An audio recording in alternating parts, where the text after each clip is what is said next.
क्योंकि इस सरकार का सिर्फ एक मकसद है, सत्ता में रहना।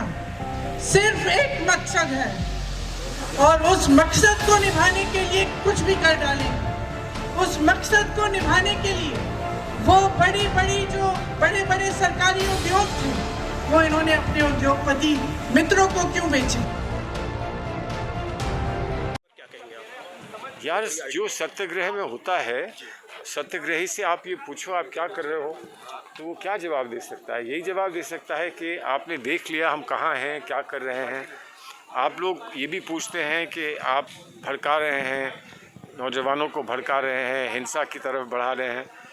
यहाँ किसको हिंसा दिखी, यहाँ किसको भड़कावा दिखा?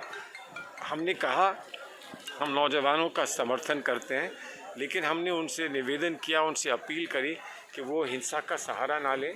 बहुत सम्मानित पदों पर उनको जाना है, एक दिन भारत की फ़ौज का यूनिफॉर्म उनको पहनना है।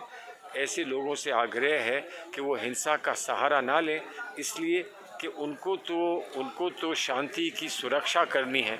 ऐसे लोग जो शांति की सुरक्षा करने के लिए इच्छुक हैं, वो हिंसा के साथी बन जाएंगे तो अच्छी बात नहीं होगी ना। इधर सहारनपुर में जो है एनएसयूआई के कार्यकर्ताओं को पुलिस ने पकड़ा है, इसीलिए वो बीजेपी वाले कह रहे हैं कि कांग्रेस हिंसा भड़का रही है। नहीं, तो बीजेपी के लोग भी बहुत अजीब उसके लिए पकड़े जाते हैं, ऑफेंसेस के लिए पकड़े जाते हैं। एक व्यक्ति कहीं कोई पकड़ा जाए, उस पर आप पूरे संगठन पर आरोप नहीं लगा सकते हैं, लेकिन उसको सही पकड़ा गलत पकड़ा, इस पर हम लोग अपनी जांच करके पता करके बता सकेंगे आपको। और अगर एनएसयूआई वाले हैं वो आपको बता देंगे। लगातार विपक्ष को परेशान कर रही है किसी न किसी माध्यम से लेकर, इसको क्या कहेंगे आप?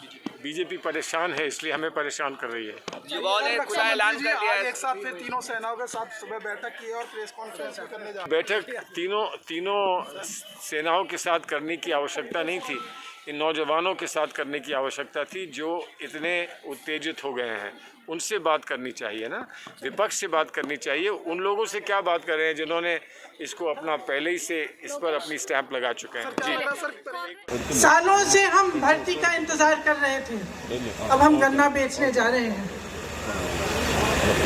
मैं आपसे कहना चाहती हूँ कि आपका दर्द हम समझते हैं, पूरा देश समझ रहा है, पूरा देश देख रहा है, लेकिन आप ये मत भूलो कि ये देश आपका है, इस देश की संपत्ति आपकी है, इसे सुरक्षित रखना आपका कर्तव्य है। हम यहाँ सत्याग्रह पे बैठे हैं क्योंकि सत्याग्रह सत्य की लड़ाई अहिंसा द्वारा लड़ी गई, अहिंसा के जो मार्ग पर चलकर लड़ी गई, उस लड़ाई ने इस देश को आजाद किया, इस देश को आजाद करके आपको सौंपा ताकि आपका भविष्य बन पाए।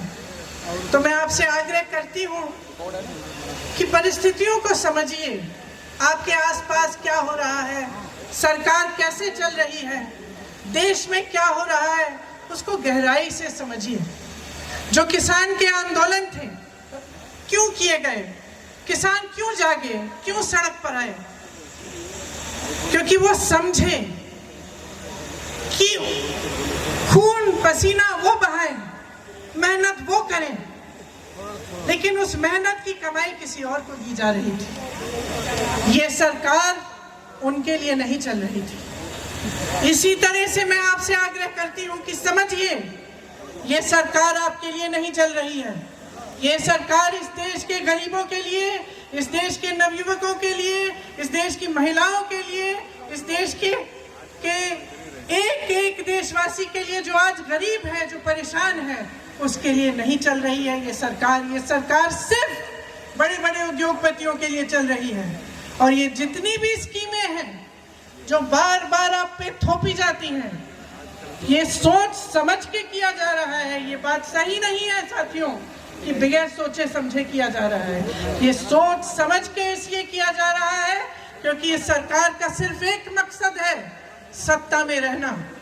सिर्फ एक मकसद है और उस मकसद को निभाने के लिए कुछ भी कर डालेंगे। उस मकसद को निभाने के लिए वो बड़े बड़े सरकारी उद्योग थे, वो इन्होंने अपने उद्योगपति मित्रों को क्यों बेचे? आप बताइए क्यों बेचे? उसी मकसद को पूरा करने के लिए।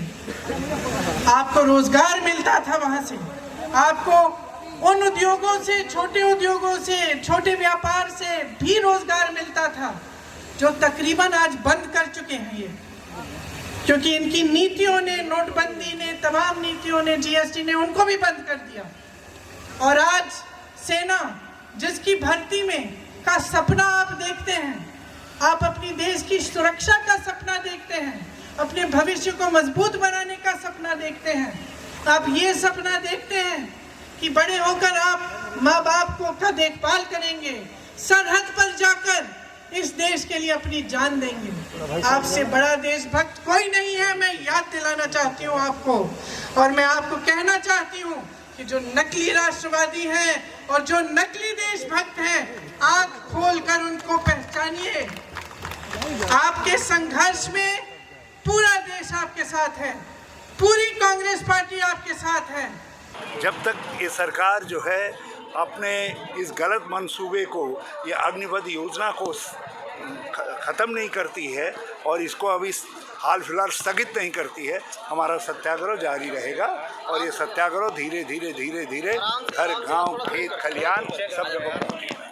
सर, आज इसके बाद अगर जंतर मंतर पर आंदोलन, उसके बाद क्या अगली रणनीति है कांग्रेस पार्टी की? देखिए, हम समझते हैं कि इनको सद्बुद्धि आएगी। यदि सद्बुद्धि नहीं आएगी तो एक ये सत्याग्रह एक निरंतर परंपरा के रूप में चलता रहेगा और ये लड़ाई जो है सत्याग्रह की चलती रहेगी। और इसमें मुझे पूरा विश्वास है कि धीरे धीरे समाज के सारे वर्ग इस सत्याग्रह के मूवमेंट में आएंगे। सर, कांग्रेस मतलब बीजेपी पार्टी लगातार कांग्रेस पे आरोप लगा रही है, आप लोग भड़का रहे हैं, तो ऐसा कुछ कहेंगे क्या इसको लेकर? भाजपा कुछ भी कर ले, उनके मंसूबे कामयाब नहीं होंगे। सत्य के लिए लड़ने वाले सत्याग्रही कभी हारते नहीं।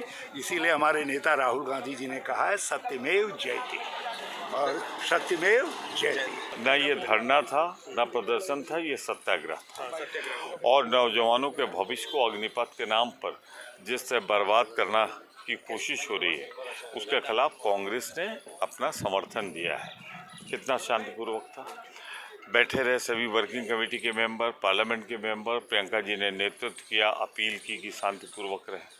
तो हमारा ये संघर्ष तब तक चलेगा जब तक ये वापस नहीं होगा। ये जनता का बीजेपी का कहना है कि जो दंगा हो रहा है इसे कांग्रेस करवा रही है। बीजेपी कई प्रवक्ता आगे टीवी बीजेपी का वो बयान बता देना जो कभी सच बोला उन्होंने। झूठ बोलने के आदी हैं, इसका नाम है भारतीय जनता पार्टी। हम तो शांति की अपील कर रहे हैं, उनके कुछ लोग जरूर घुस जाते हैं आंदोलन में और हिंसा फैलाते हैं। सर, बीजेपी एक सवाल है सर, बीजेपी लगातार कांग्रेस को परेशान कर, विपक्ष को परेशान कर, उसको लेकर क्या कहेंगे? ये बदले की कार्रवाई है, पूरी तरह राजनीतिक वेदांता।